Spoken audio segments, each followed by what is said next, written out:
Shalom Bapak Ibu Saudara yang terkasih dalam Tuhan. Bagaimana kabarnya? Semoga dalam keadaan baik dan sehat-sehat saja.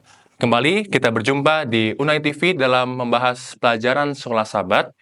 Dan saya Wilson Sabatua, saat ini sebagai moderator yang akan memimpin jalannya diskusi kita saat ini. Saya tidak sendiri, saya bersama dengan dua narasumber. Yang pertama adalah Saudara Ariel Teotmaja, mahasiswa filsafat tingkat 3. Shalom Saudara Ariel. Shalom Saudara Wilson, shalom seluruh pemirsa dimanapun Anda berada. Baik, dan narasumber kedua adalah Saudara Daniel Sihombing, mahasiswa filsafat tingkat yang kedua. Shalom, damai sejahtera untuk kita semua. Baik, sebelum kita memulai diskusi kita pada saat ini, mari kita undang kita sekalian untuk berdoa. Bapa kami yang di sorga, kami bersyukur untuk segala kebaikan Tuhan, untuk waktu yang Tuhan berikan kepada kami boleh bersama-sama pada saat ini untuk mempelajari firman-Mu dari buku Sekolah Sabat. Kami mohon agar Roh Kudus Tuhan yang menuntun kami, sehingga firman ini boleh kami mengerti dan dapat menumbuhkan akan iman percaya kami kepada Tuhan. Terima kasih ya Bapa, di dalam nama Yesus kami berdoa. Amin. Bapak Ibu Saudara, pada triduan kita yang baru ini, kita akan mempelajari mengenai kitab Yohanes dengan judul pelajaran Sekolah Sabat kita sepanjang triduan ini adalah tema-tema dalam Injil Yohanes. Injil Yohanes adalah satu kitab yang sangat menarik dan bahkan disebutkan ini bagaikan suatu permadani yang sangat indah. Dan kalau kita melihat dan menilik lebih dalam daripada kitab Injil Yohanes, maka kita akan melihat keindahan-keindahan yang nampak di dalam kitab ini. Kita boleh melihat bagaimana Yohanes secara unik menggambarkan Yesus melalui mujizat-mujizatnya, melalui percakapannya dengan banyak orang, dan banyak tema-tema penting yang disampaikan dan ditunjukkan di dalam kitab Injil Yohanes. Dan tentunya gambaran-gambaran yang tadi itu akan menunjukkan kepada gambaran yang besar, yaitu Yesus Kristus yang muncul di dalam kitab Injil Yohanes. Saat ini, pada pelajaran yang pertama, kita akan belajar dengan judul Tanda-tanda yang menunjuk kepada jalan. Ayat hafalan yang diambil untuk pelajaran kita sepanjang minggu ini dalam Yohanes 20 ayat 30 dan 31. Memang masih banyak tanda lain yang dibuat Yesus di depan mata murid-muridnya yang tidak tercatat dalam kitab ini. Tetapi semua yang tercantum di sini telah dicatat supaya kamu percaya bahwa Yesuslah Mesias Anak Allah dan supaya kamu oleh imanmu memperoleh hidup dalam namanya. Dari ayat ini timbul satu pertanyaan bagi kita. Mengapa Yohanes menulis Injil Yohanes? Dan jawabannya dengan tegas nyatakan bahwa tujuannya adalah supaya mereka yang membaca kitab Yohanes percaya bahwa Yesus adalah Mesias dan dengan iman boleh memiliki hidup di dalam nama Yesus. Sekarang kita akan melihat bagaimana Injil Yohanes, bahkan khususnya dalam pasal-pasal awalnya, menunjukkan mujizat-mujizat yang Yesus buat. Dan ini juga disebut sebagai tanda-tanda.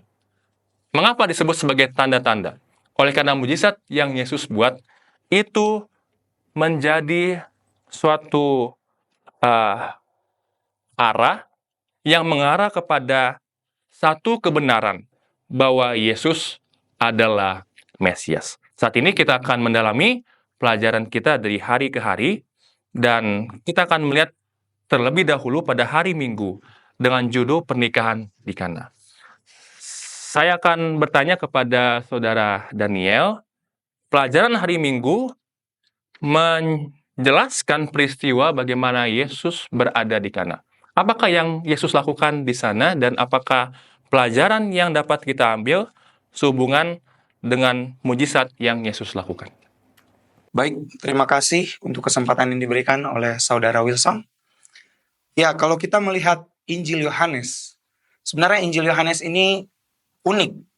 ya daripada ketiga Injil sebelumnya, yaitu Matius, Markus, dan Lukas. Karena Injil Yohanes ini tidak termasuk di dalam Injil sinoptik atau Injil yang memiliki banyak kesamaan. Jadi ketika kita membaca Injil Yohanes, maka yang kita temukan adalah banyak sekali cerita-cerita yang Yesus lakukan ketika dia berada di dunia ini yang tidak ditulis di dalam kitab Matius, Markus, dan juga Lukas. Keunikan berikutnya adalah di dalam kitab Yohanes ini, bahwa Yohanes merupakan penulis Injil termuda dibandingkan dengan ketiga penulis kitab Injil lainnya. Dan Yohanes juga terkenal sebagai murid yang dikasihi Yesus. Jadi bahkan dia pun menganggap dirinya memang murid yang dikasihinya. Karena kerap kali di dalam tulisan-tulisannya, di dalam kitab Yohanes, dia sering menjuluki dirinya sebagai murid yang dikasihinya. Tentu ini bukan karena Yesus pilih kasih ya. Akan tetapi Yohanes menunjukkan keterbukaan hatinya kepada kasih Allah dibandingkan dengan yang lainnya. Jadi tujuan daripada penulisan kitab Yohanes ingin menekankan keilahian Yesus Kristus, dan yang kedua adalah dia ingin kita memiliki perasaan yang sama seperti Yohanes, yaitu memiliki keterbukaan hati kepada kasih Allah yang begitu melimpah. Baik, sebagai pembukaan di dalam pelajaran pertama kita, yaitu tentang pernikahan di Kana, yang tadi sudah disinggung oleh Saudara Wilson, ya ini merupakan kisah atau mujizat pertama yang Yesus lakukan di dalam pelayanannya ketika Yesus berada di dunia ini. Pertanyaan yang muncul adalah ketika kita membaca mujizat yang pertama adalah, kenapa Yesus melakukan mujizat yang pertama di dalam perkawinan? Itu dulu. Ini merupakan pertanyaan yang patut kita diskusikan ya di dalam kelompok sekolah sahabat kita, sahabat yang akan mendatang. Dan kalau kita lihat di dalam Yohanes 2 di ayat yang kedua, dikatakan Yesus dan murid-muridnya diundang juga ke perkawinan itu. Nah, jadi orang-orang pada saat itu, khususnya mempelai pria dan wanita, mengundang Yesus datang kepada perkawinannya. Nah, ini adalah merupakan satu hal yang menarik, karena perkawinan merupakan lembaga pertama yang Tuhan dirikan ketika Yesus dan Allah Bapa dan Roh Kudus menciptakan dunia dan seisinya selama 6 hari. Itu dulu yang perlu kita pahami, bahwa perkawinan merupakan lembaga pertama. Dan kemudian lembaga kedua ialah hari Sabat. Jadi yang ingin ditekankan kepada kita pembaca dan juga orang pada zaman itu, bahwa perkawinan ini penting sekali. Karena dari situlah muncul keluarga. Dan dari situlah muncul kebiasaan atau tabiat yang akan dibawa ke dalam masyarakat. Jadi Yesus ingin menekankan bahwa perkawinan itu seharusnya ialah memang mengundang dia di dalam perkawinan tersebut. Makanya di ayat kedua tadi, Yesus dan murid-muridnya diundang juga ke perkawinan itu. Ini merupakan langkah yang baik untuk mempelai pria dan wanita untuk memulai satu keluarga, yaitu mengundang Yesus hadir ke dalam pernikahan mereka. Karena dari situlah moral masyarakat dibentuk. Dari situlah kita dapat melihat bagaimana Yesus dapat diperkenalkan melalui keluarga. Jadi keluarga merupakan poin sentral yang ingin ditonjolkan di dalam Yohanes pasal yang kedua. Dan kemudian ketika kita melihat mujizat yang dilakukan Yesus mengubah air menjadi anggur, sebenarnya sudah cukup bagi para murid untuk meyakinkan bahwa Yesus adalah anak Allah. Kenapa? Karena kalau kita melihat air menjadi anggur, ini mengingatkan kita kepada satu peristiwa di ribuan tahun yang lalu, yaitu peristiwa Musa yang mengubah air menjadi darah. Ya, jadi Yohanes ingin menekankan bahwa kesetaraan antara Yesus dan juga Musa terlihat, yaitu mereka sama-sama juru selamat. Dalam tanda kutip ya, untuk Musa.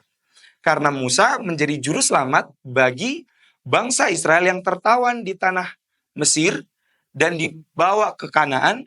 Dan Yesus juga diperkenalkan di mujizat yang pertama ini sebagai juru selamat seperti Musa, yaitu untuk membebaskan manusia dalam tawanan dosa. Jadi ini sudah cukup menjelaskan sebenarnya kepada murid-murid bahwa Yesus adalah juru selamat karena dia memiliki keunikan seperti Musa. Oke, boleh kita buka Alkitab kita di dalam Ulangan 18 ayat yang ke-15. Kita boleh dapat membuka Ulangan 18 ayat yang ke-15.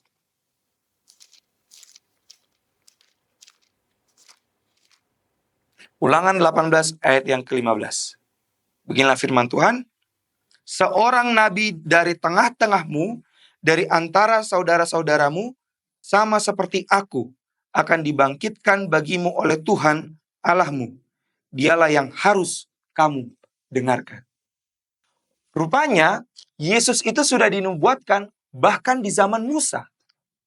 Jadi, Yohanes ingin menekankan kepada pembaca bahwa Yesus sudah dinubuatkan bahkan di zaman Musa.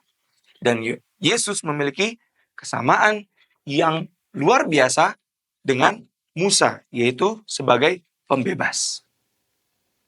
Dan kita dapat melihat pelajaran selanjutnya atau kisah selanjutnya dari air yang menjadi anggur ini, karena di dalam perkawinan atau di dalam pesta pernikahan, anggur ini merupakan bagian yang begitu penting. Dan akan sangat memalukan bagi keluarga mempelai ketika anggur itu habis. Karena ini bisa menjadi aib dan bisa diomongin kepada orang-orang di luar sana setelah pesta pernikahan itu selesai. Makanya akan sangat memalukan kalau Yesus tidak ada di sana. Akan tetapi puji Tuhan, mempelai pria dan wanita ini mengundang Yesus.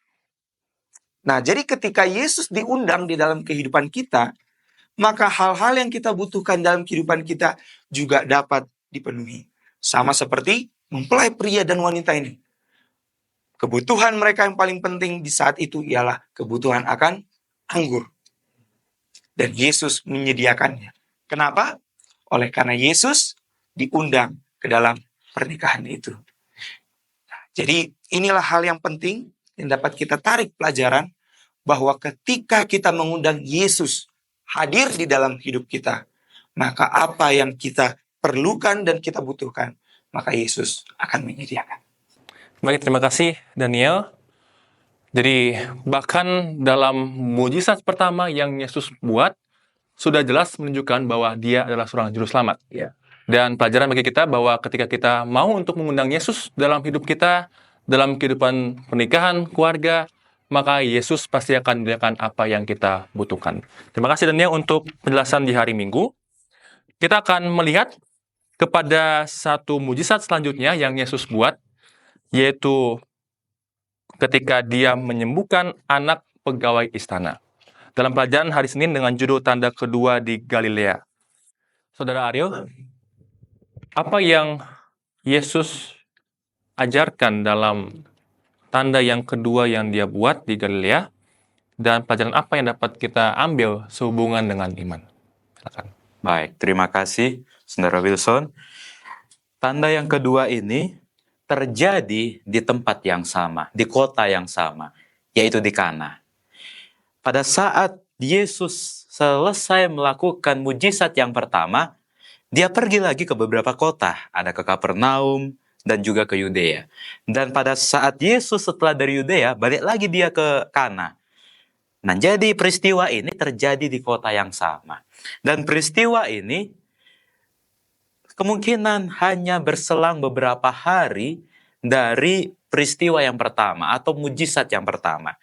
Dan mujizat yang pertama itu sudah menyebar ke seluruh kota itu. Jadi kabar bagaimana Yesus mengubah air menjadi anggur itu sudah tersebar, sudah banyak didengar oleh orang. Sehingga didengar juga salah satunya oleh pegawai istana ini. Nah, ketika Yesus pada saat itu datang ke Kana, maka pegawai istana ini tahu bahwa Yesus ada di kota itu lagi. Kebetulan pada saat itu anaknya sedang sakit. Nah, mendengar peristiwa yang lalu, bagaimana Yesus sanggup membuat mujizat, sanggup membuat suatu keajaiban, anaknya lagi sakit. Nah, kesempatanlah bagi pegawai istana ini untuk datang kepada Yesus, untuk boleh meminta pertolongan.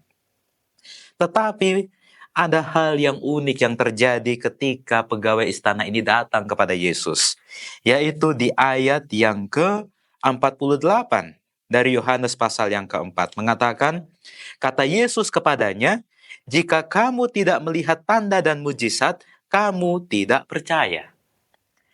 Yesus dapat mengetahui bagaimana iman dari pegawai istana ini. Ya. Ketika pegawai istana ini datang kepada Yesus, sebenarnya pada saat itu dia tidak sepenuhnya percaya kepada Yesus. Dia tidak memiliki iman yang sesungguhnya kepada Yesus. Oleh karena itu Yesus berkata, kalau kamu tidak lihat mujizat, kamu nggak percaya.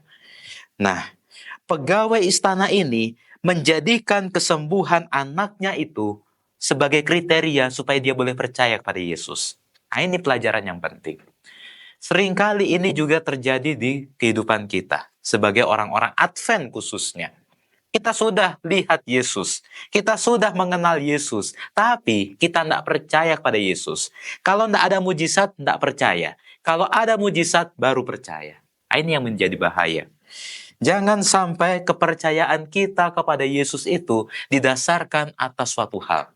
Didasarkan atas suatu keajaiban yang terjadi dalam kehidupan kita, baru kita bisa percaya kepada Yesus.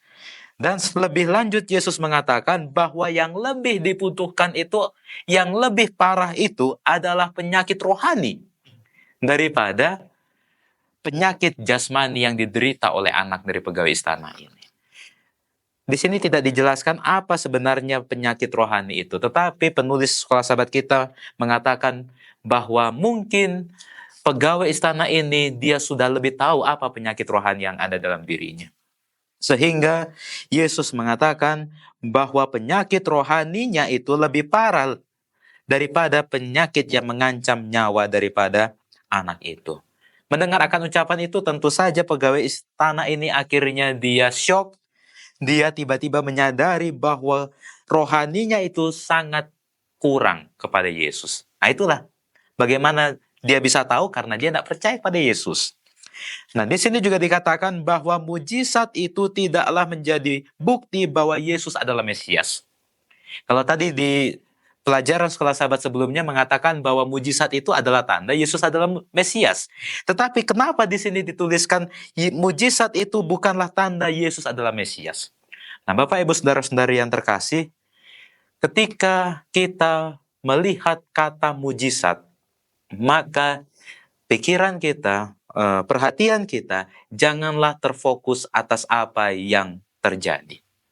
Menjadi pelajaran dalam kehidupan kita sehari-hari, ketika di dalam kehidupan kita terjadi mujizat, jangan lihat kepada mujizatnya. Karena Sekolah Sahabat kita mengatakan orang lain pun bisa melakukan mujizat. Setan pun bisa melakukan mujizat. Maka jangan sampai kita terfokus hanya kepada mujizat yang terjadi, tetapi lihatlah kepada yang membuat mujizat itu. Itulah yang penting. Jadi mujizat itu bukanlah tanda Yesus adalah Mesias. Tetapi ketika Yesus dapat melakukan mujizat itu, itulah menjadi tanda bahwa Yesus adalah Mesias. Jadi bukan kepada apa yang dikerjakan, tetapi kepada siapa yang mengerjakan. Itu yang menjadi penting dalam pelajaran Sekolah Sahabat kita. Dan di pelajaran di mujizat yang kedua ini, bagaimana Yesus menyembuhkan anak pegawai istana itu terjadi di tempat yang berbeda. Anaknya ada di rumah, bapaknya ada bersama dengan Yesus. Tetapi uniknya adalah, anak itu walaupun dia ada di rumah, Yesus pun dapat menyembuhkannya. Bahkan pada saat itu ayahnya tidak lihat langsung bagaimana anaknya itu sembuh.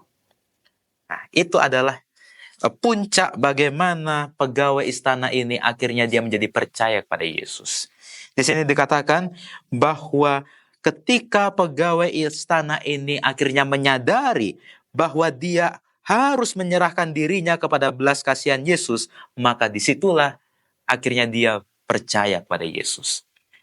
Pelajaran bagi kita ketika kita sudah menyadari bagaimana kerohanian kita ini sedang kurang, marilah kita tingkatkan akan keimanan kita kepada Yesus. Barulah di situ mujizat itu akan terjadi.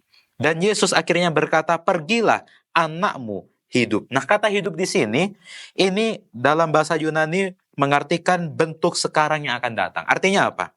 Di sini adalah kata hidup itu terjadi pada saat nanti. Sekarang, tetapi itu juga nanti. Artinya bahwa kata hidup ini adalah dikatakan dengan penuh kepastian sebab itu telah terjadi.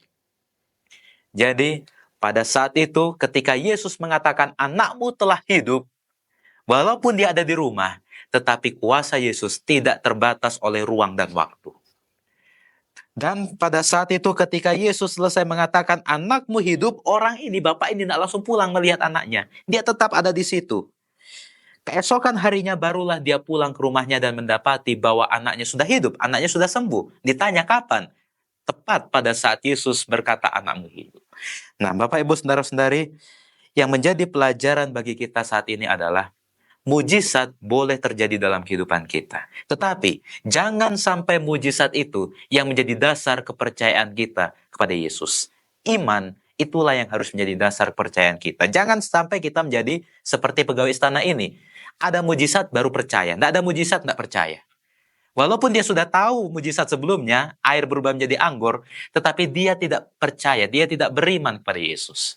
Jangan seperti itu. Kita sudah tahu banyak hal yang terjadi dalam kehidupan kita, banyak mujizat yang sudah Tuhan Yesus lakukan dalam kehidupan kita, tetapi kita masih belum percaya pada Yesus.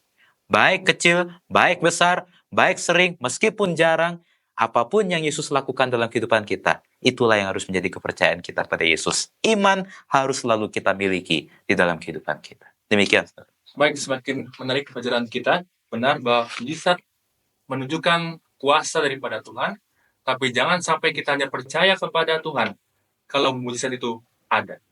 Karena kalau tidak ada, tapi kita tetap percaya kepadanya, itulah mujizat yang sesungguhnya. Terima kasih Saudara Ariel untuk penjelasannya. Saya kembali kepada Saudara Daniel. Jadi kisah ini terus berlanjut dan semakin menarik. Saat ini Yesus membuat juga tanda di kolam Bethesda.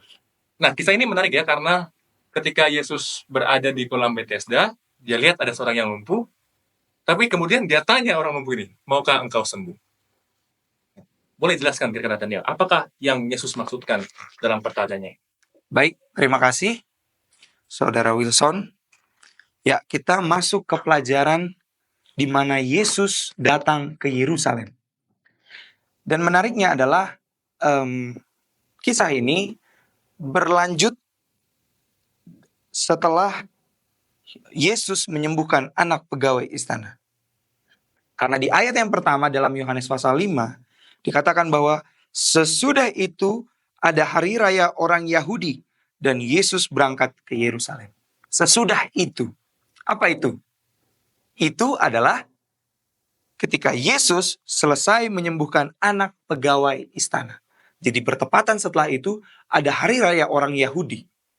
Dan hari raya orang Yahudi dan acara-acara peribadatan itu dilakukan di Yerusalem. Makanya Yesus pergi dari sana menuju ke Yerusalem. Dan pada waktu Yesus tiba di Yerusalem dekat pintu gerbang domba ada sebuah kolam yang dalam bahasa Ibrani disebut Bethesda. Ada 5 serambinya. Dan di serambi-serambi itu berbaring sejumlah besar orang sakit, orang-orang buta, orang-orang timpang, dan orang-orang lumpuh yang menantikan goncangan air kolam itu. Bayangkan waktu Yesus dalam perjalanan, Yesus melihat ada satu kolam yang disebut kolam Bethesda. Dan di sana berkumpul orang-orang buta, orang-orang lumpuh, orang-orang timpang, dan orang-orang yang tidak diperhatikan oleh masyarakat. Dan saya coba berimajinasi bagaimana keadaan pada zaman itu, tentu sangat kacau. Dan bisa saja sangat kumuh dan bau.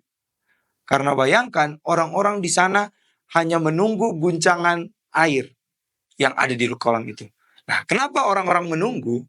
Tentu oleh karena di ayat yang keempat dijelaskan bahwa malaikat pernah datang turun dari sorga, turun dari atas, mengguncang air itu, dan orang pertama yang masuk ke dalam air itu akan menjadi sembuh apapun penyakitnya.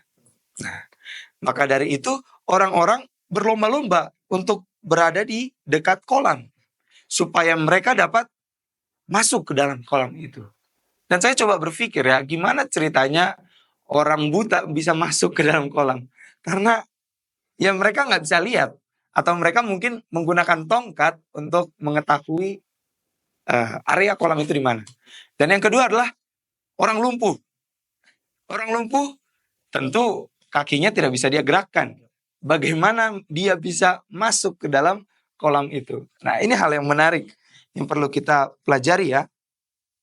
Dan pada waktu Yesus jalan lewat situ, ada orang yang sudah 38 tahun lamanya sakit. Wah, 38 tahun lamanya sakit.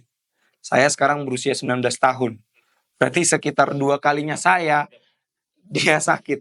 Dan nggak dijelaskan di dalam Alkitab, dia ini lumpuh waktu dia lahir, atau pada waktu dia remaja, atau pada waktu dia dewasa.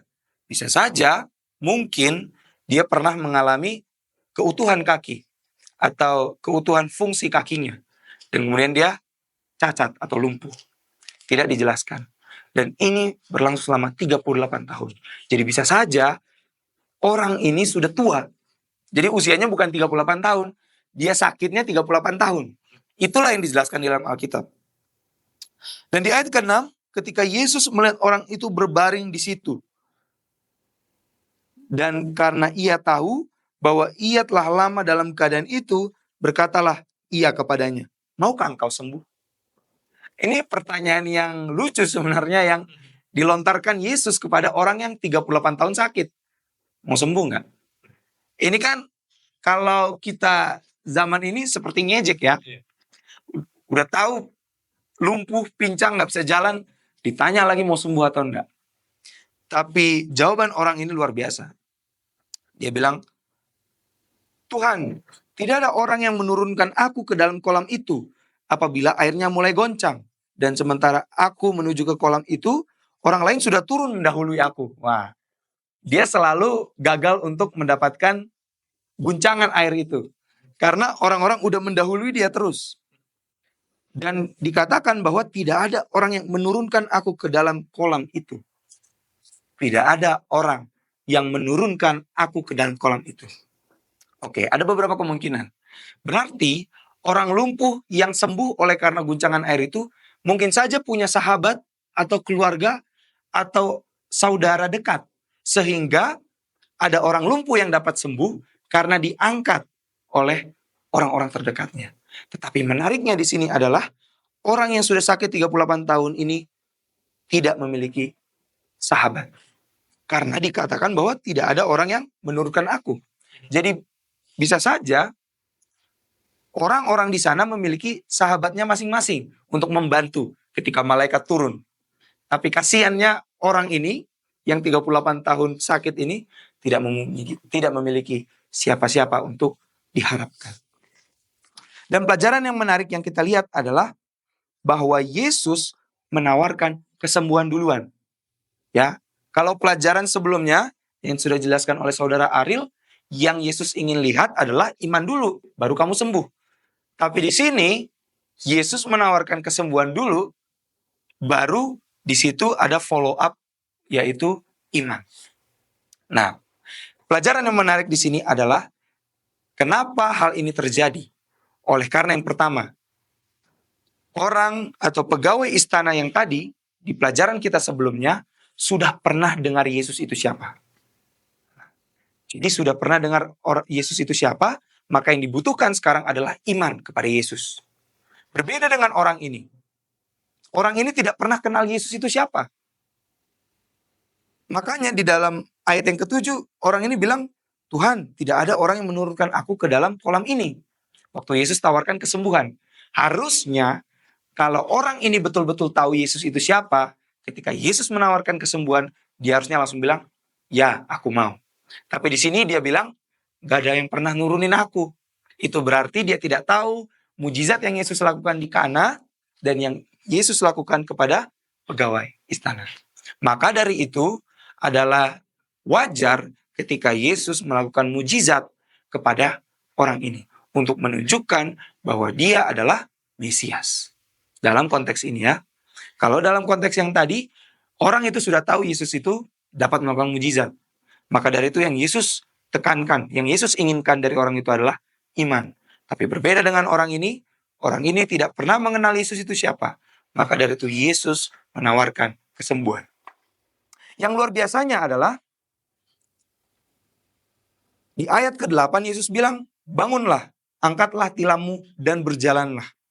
Di ayat ke-9, dan pada saat itu juga sembuhlah orang itu. Lalu ia mengangkat tilamnya dan berjalan.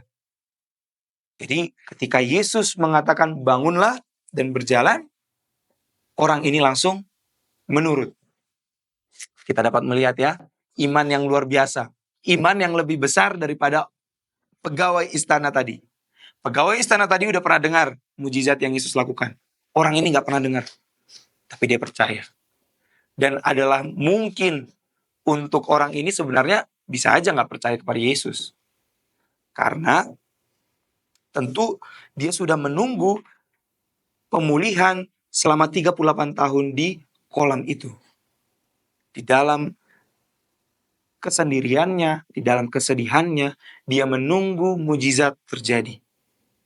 Tetapi Yesus menawarkan kesembuhan. Dan iman ini luar biasa.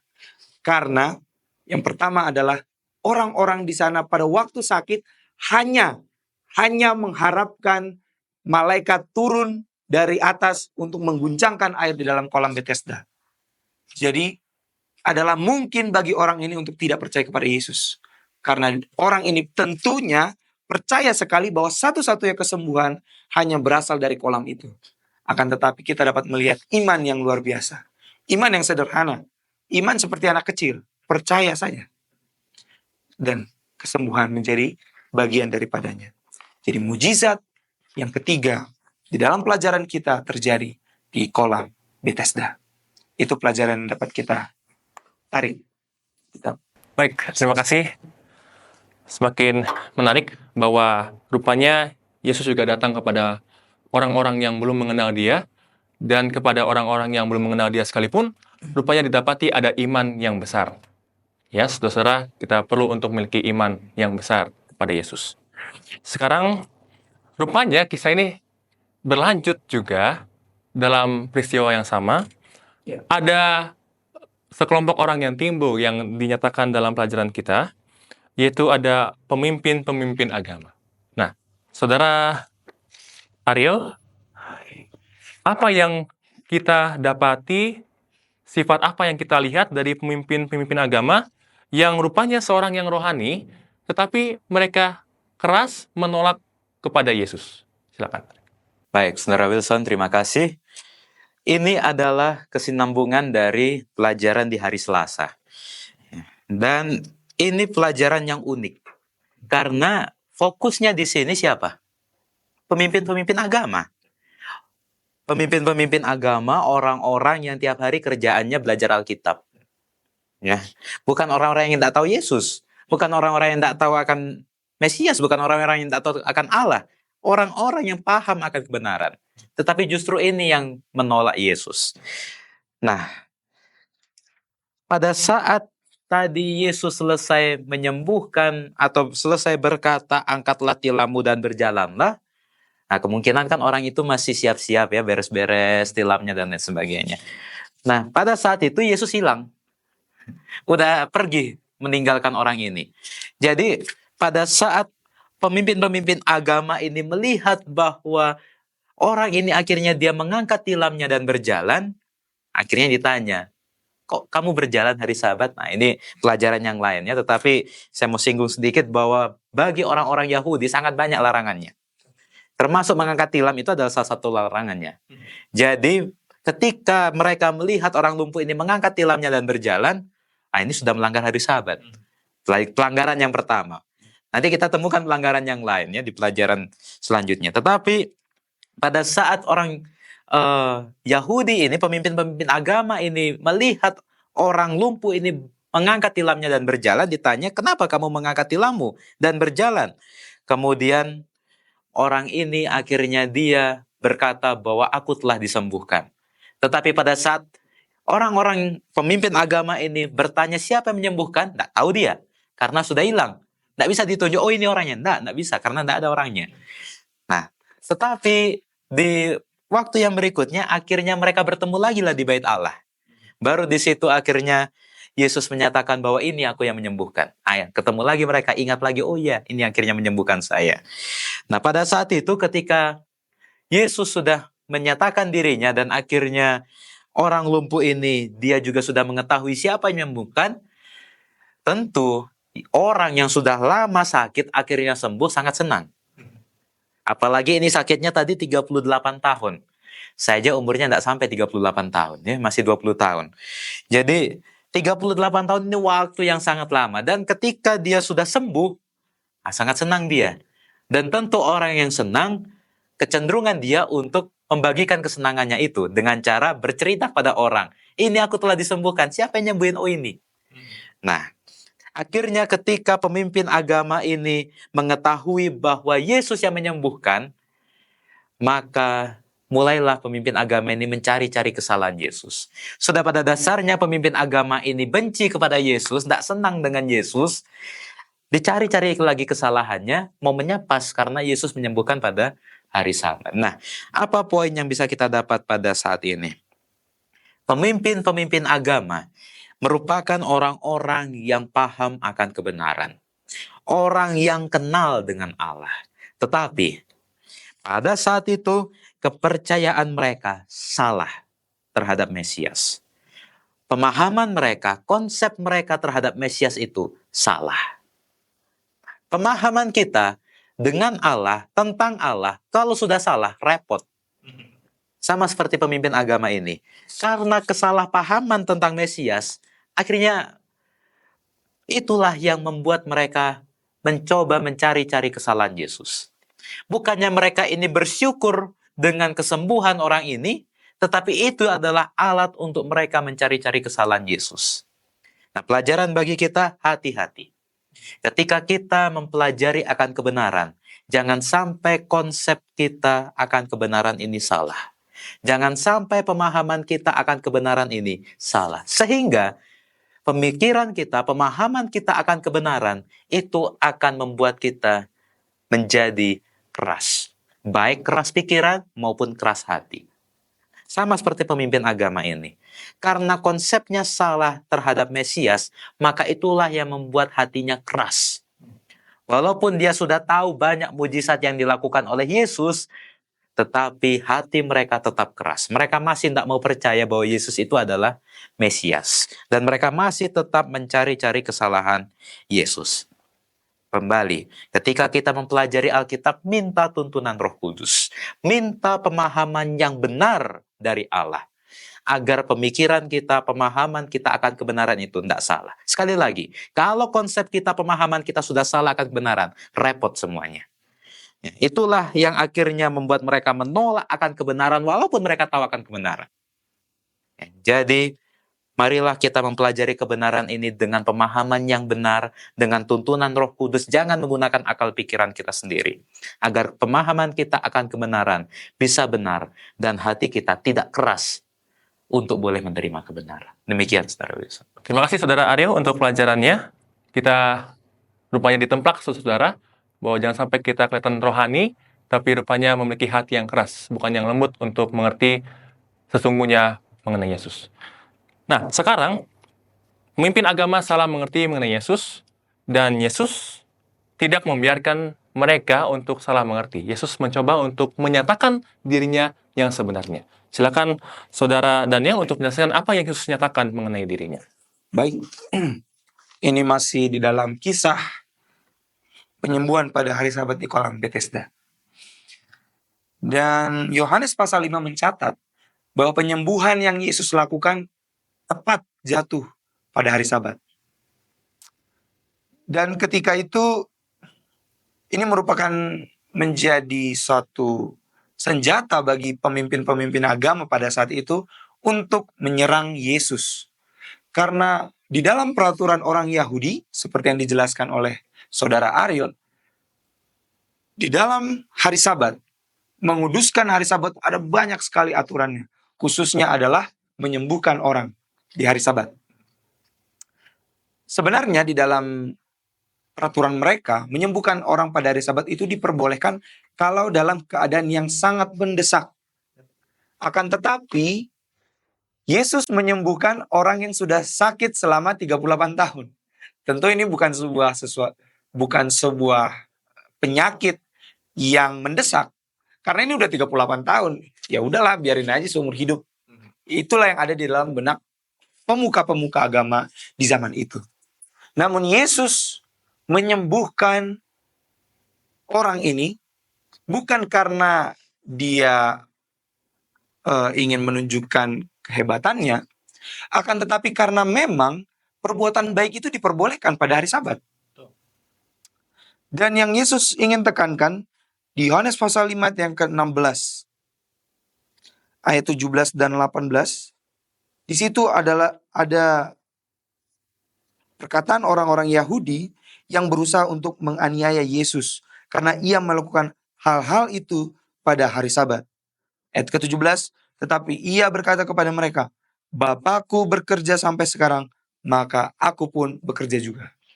Ini sedang menekankan kepada orang Yahudi di zaman itu, bahwa hari Sabat itu bukan berarti Yesus berhenti, Bapa berhenti, dan Roh Kudus berhenti. Tetapi pemeliharaan alam semesta ini tetap dilakukan. Karena itu merupakan perbuatan baik. Perbuatan baik dapat dilakukan di hari Sabat. Itulah yang Yesus ingin tekankan. Dan di ayat ke-18, sebab itu orang-orang Yahudi lebih berusaha lagi untuk membunuhnya, bukan saja karena ia meniadakan hari Sabat, tetapi juga karena ia mengatakan bahwa Allah adalah Bapanya sendiri. Dan dengan demikian menyamakan dirinya dengan Allah. Wah, ini menarik ya. Karena Yohanes pasal 5 ingin menekankan bahwa Yesus adalah Allah. Dia menyamakan dirinya dengan Allah.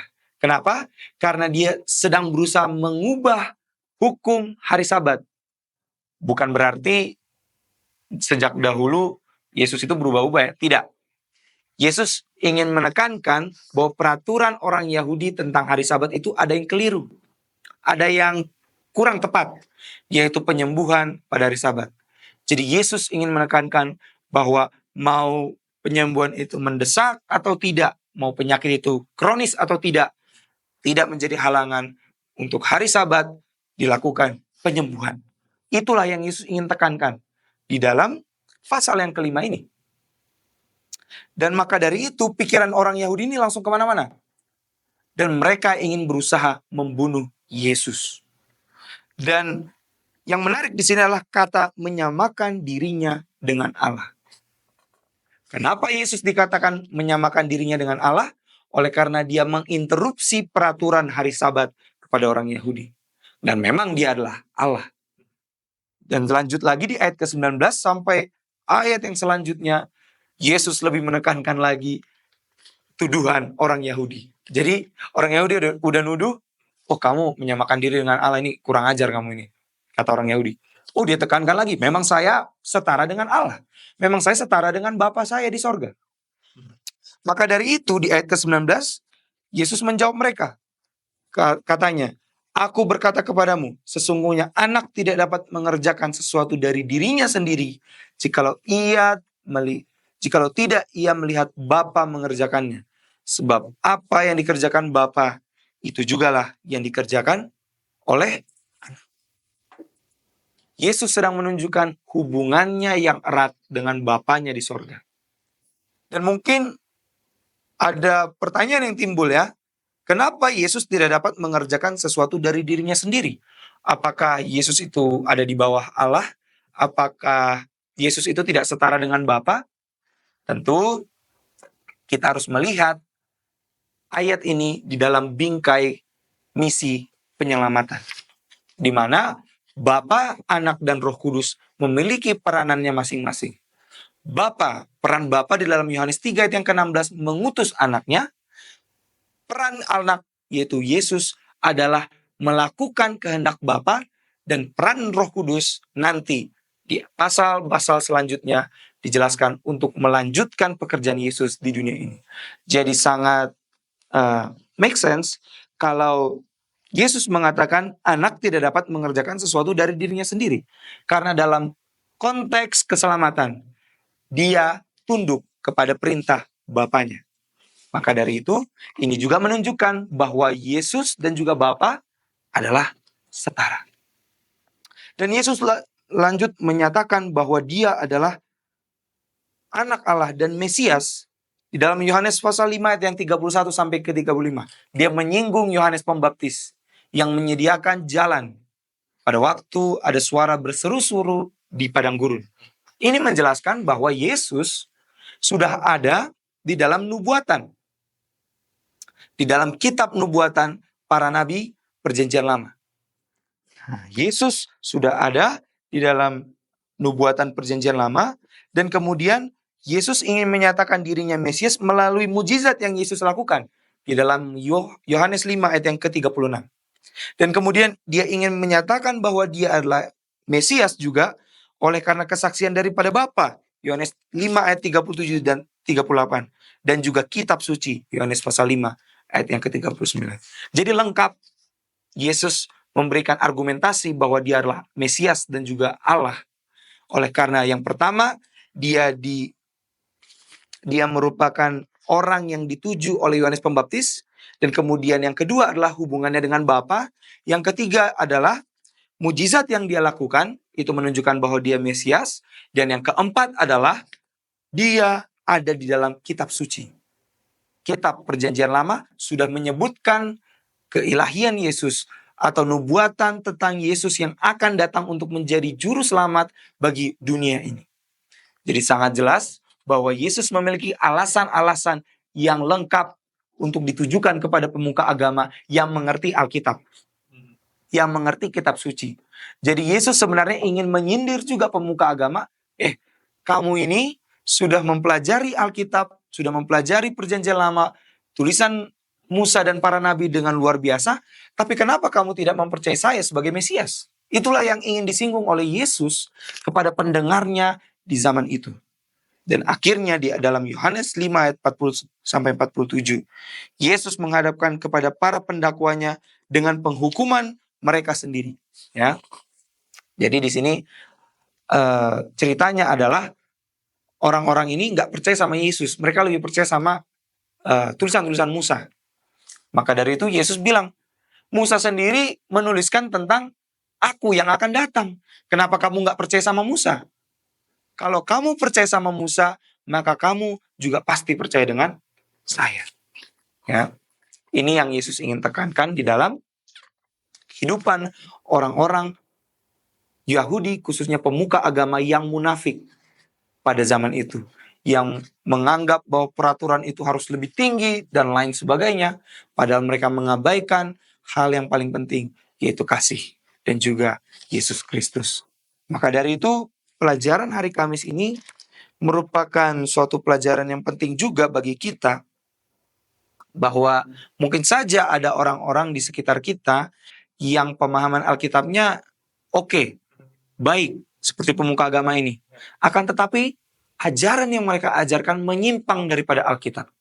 Maka dari itu, jadikanlah kitab suci ini sebagai penuntun utama kita, bukan perkataan orang lain. Bukan seperti orang pada zaman itu yang memutarbalikkan firman Tuhan dan tidak percaya kepada Yesus Kristus. Karena sebenarnya orang Yahudi ini tahu Yesus itu juru selamat, Mesias. Tapi mereka kecewa karena mereka tidak berharap bahwa Yesus akan lahir di kandang domba, bahwa Yesus akan lahir dan hidup sederhana. Yang mereka dambakan adalah Yesus menjadi penyelamat dan pembebas dari bangsa Romawi, akan tetapi justru sebaliknya kesederhanaan lain ditunjukkan oleh Yesus. Maka ukuran terpenting di dalam kehidupan kita ketika kita ingin menyatakan kebenaran atau tidak adalah melalui Alkitab ini sendiri. Itu saja yang dapat saya sampaikan. Terima kasih. Baik, terima kasih Saudara Daniel untuk penjelasannya. Sangat menarik, dan bahkan saya juga tertarik dengan kata-kata dalam pelajaran ini.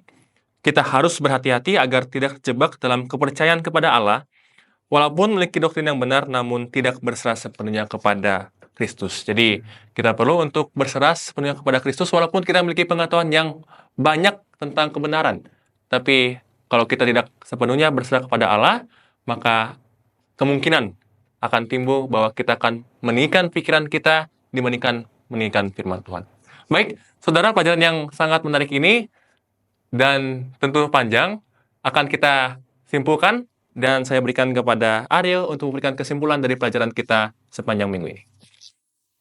Pada hari Sabat ini kita telah mempelajari paling tidak 3 mujizat. Air berubah menjadi anggur, pegawai istana punya anak yang disembuhkan, dan juga orang yang lumpuh disembuhkan. Dan menurut ayat hafalan kita, sebenarnya masih banyak lagi tanda-tanda mujizat-mujizat yang dilakukan oleh Yesus, tapi tidak tercatat dalam Alkitab. Kenapa? Karena kalau semuanya dicatat, Alkitab ini bisa tebal sekali. Sama seperti lagu, kasih Allah kalau tak terbilang, ya. Kalau meskipun langit menjadi kertas, rumput menjadi pena, lautan itu menjadi tinta, tidak semuanya itu dapat dituliskan. Karena apa? Karena semakin banyak berkat-berkat yang Tuhan sudah berikan di dalam kehidupan kita. Nah, intinya adalah apa? Ketika kita mempelajari akan peristiwa-peristiwa ini, hanya 2 poin yang harus kita praktekkan dalam kehidupan kita. Yang pertama adalah iman.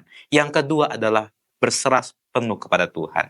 Ketika kita telah mengetahui banyak hal yang Tuhan lakukan di dalam kehidupan kita, baiklah kita mempunyai iman kepada Tuhan.